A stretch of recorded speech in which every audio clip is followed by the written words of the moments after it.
আমরা স্ট্যাটাস যে আছে না ওগুলা হচ্ছে ওগুলা মানুষের নকল করতেছি। সবাই সবার নকল করে, তাই আমরা করতেছি। আমাদেরকে কিছু মতামত দিবেন না আপনারা, আপনাদের মতামত আমরা চাচ্ছি।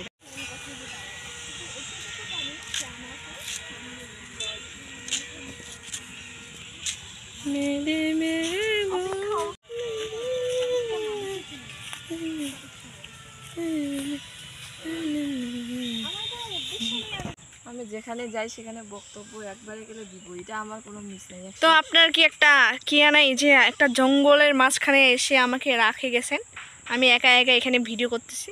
আমি জানি এই জায়গাটা খারাপ না, তো ভালো আশেপাশে বাড়ি আছে, এটা আং ফাং ছেলে পোলা আসে, ভালো যতটা খারাপও ততটা। আচ্ছা চলেন।